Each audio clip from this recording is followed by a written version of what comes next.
Additional Purandeswari nomination వేశారు. ఖచ్చితంగా మంచి ఫలితాలు సాధిస్తామని నమ్మకం ఉందన్నారు. రాష్ట్రంలో విపక్ష విద్వేష పాలన నడుస్తోందని, రాష్ట్రంలో ఏ రంగానికి న్యాయం జరగట్లేదని విమర్శించారు. వైసీపీ పాలనలో రాష్ట్రానికి పెట్టుబడులు రాలేదని, రాష్ట్రం అప్పుల్లో కూరుకుపోయిందని పురంధేశ్వరి అన్నారు. రాష్ట్ర ప్రజలు వైఎస్ఆర్సీపీకి ఇచ్చారు. అయితే 5 సంవత్సరాలు కూడా ప్రజల విశ్వాసాన్ని నిలబెట్టుకోలేనటువంటి పరిస్థితి మనం రాష్ట్రంలో చూసాం. ఆర్థిక పరిస్థితి కుప్పగూలిపోయింది. అప్పుల మీద అప్పులు తీసుకొస్తున్నారు.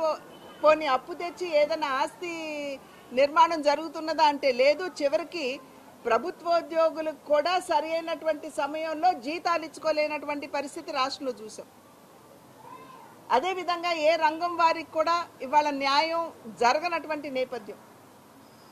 ఏ రంగానికి న్యాయం చేయలేదు కాబట్టి అరాచకంగా వారి మీద ఎవరైతే పెట్టుబడులు పెడుతున్నారో వారి మీద అరాచకంగా ఒత్తిడి పెట్టి వారిని ఇబ్బందులకి లోన్ చేస్తున్నటువంటి సందర్భంలోనే మైనింగ్ ఉందనుకోండి, మైనింగ్ ఏమంటున్నారు, వారికి వాటా అన్న ఇవ్వాలి, లేకపోతే తక్కువ ధరకి క్వారీలు వారికి ఇచ్చేసేయాలి.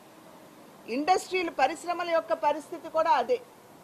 కనుక ఇవాళ రాష్ట్ర పరిస్థితి కనుక చూసినట్లయితే పెట్టుబడులు వెనక్కి తీసేసుకుంటున్నారు. పరిశ్రమలు బయటికి తీసుకువెళ్ళిపోవటం సాధ్యం కాదు కాబట్టి పంటి బిగువన ఇవాళ పరిశ్రమలు ఇక్కడ ఉన్నాయి. కానీ కొత్త పరిశ్రమ ఏది కూడా మన రాష్ట్రానికి రాలేదు, కొత్త పెట్టుబడి రాలేదు.